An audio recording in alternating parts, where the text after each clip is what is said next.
Hi everyone, Angela here. First, print out the pattern at 100% letter or A4 size and make sure to check with the 1-inch square. The link is down in the description. Trim away the right side and the bottom along the dotted lines for the top 4 pages. Trim away just the right side for the bottom 4 pages. Tape the top pages together, matching the dotted lines and the triangular symbols.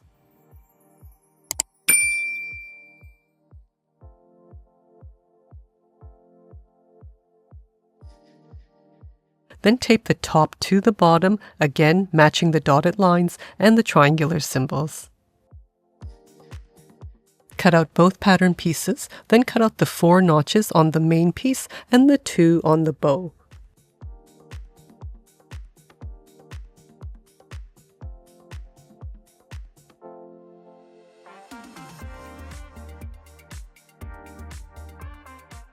Pull out 2 arms length of thread and fold in half.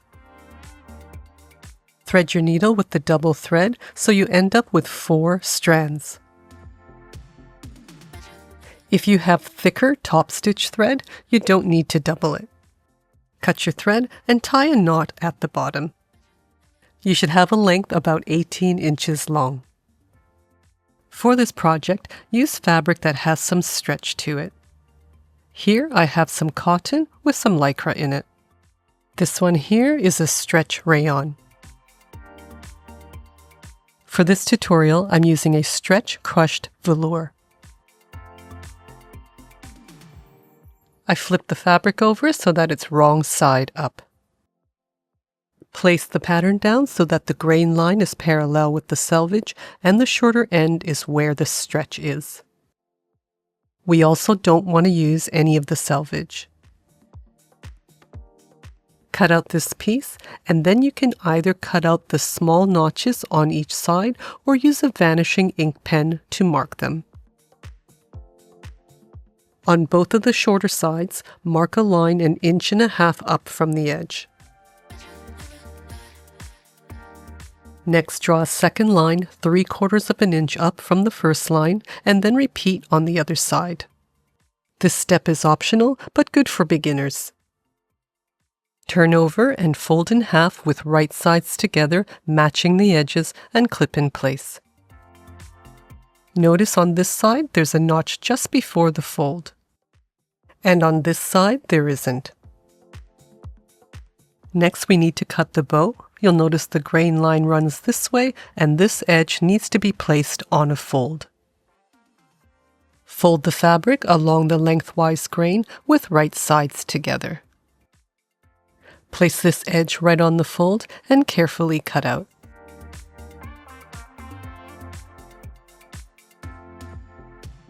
Mark the 2 notches and clip around if you need to.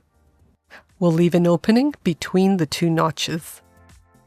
I'm using the Juki TL-2010Q sewing machine. The link for this and the tools I use are down in the description below. If you're in Australia or New Zealand, click the link for Echidna Sewing and Juki Junkies for North America. Starting from the edges and with a 3/8 inch seam allowance, stitch the side without the notch, backtacking at the start and finish. Stitch the other side, starting with the back tack, and stop about 1 inch just before the notch. From there, you're going to angle your fabric and stitch to the notch at the side of the fabric, back tack, and trim all your threads. On the other side that's sewn all the way up to the fold, go in with your hand and open up the seam. Flatten out and adjust so that there's a little triangle at the top. Stitch across all the layers just on top of that edge, backtacking at the start and finish.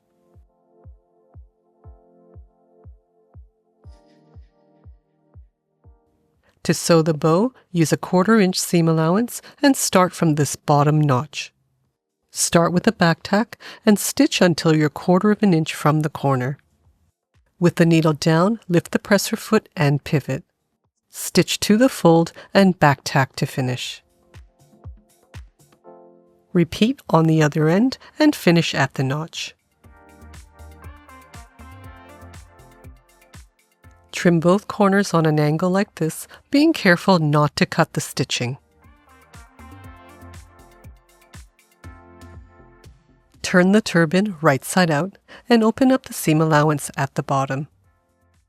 Fold the bottom edge to match the first line, fold again to match the fold to the second line, and clip in place. Continue folding and clipping all around. Adjust the stitch length to number 3. The seam that has the opening at the top is where we want to start and stop our stitching for the hem.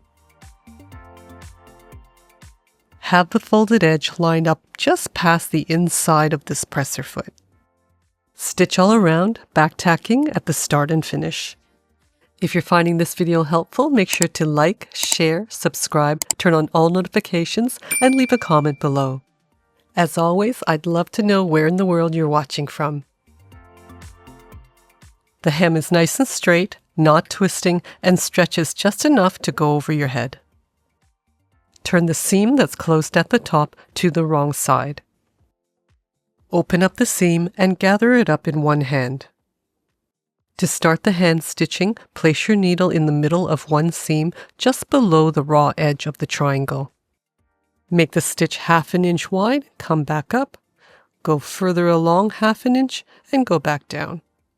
This is a basic running stitch with the stitches 1/2 inch apart.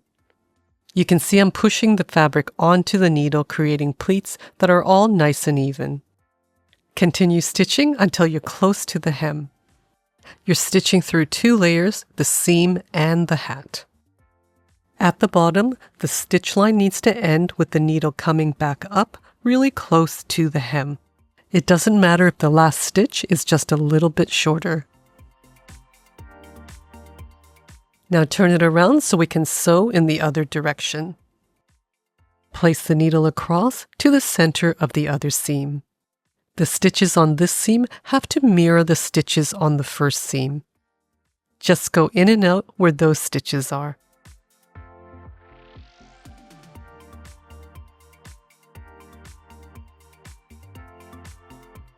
The stitch at the top should come out just underneath that raw edge again.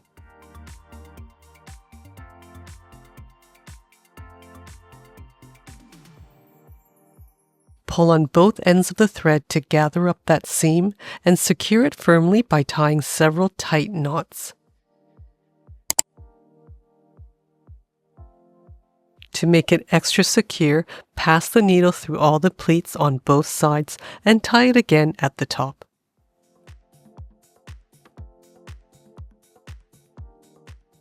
You can see it's nice and strong. For the bow, I'm using plastic-coated 17-gauge hat wire. Starting from this notch, measure around the outside of the bow, overlap the ends, and cut at the other notch. Twist the ends together where it overlaps. Turn the bow right side out and use a knitting needle or point turner to push the corners out. Insert the wire into the bow and adjust the wire so that it goes out to both points. There's no need to close the opening. Thread this piece through the top opening, scrunch up the front seam, and then tie a bow. The knot in the center hides the seam and secures the opening. Turn the points back for a square bow. You can also twist the ends up and squeeze them together for an elegant knot. I hope you give this project a try or make it for someone special. Be sure to check out the video up next, and thanks again for watching.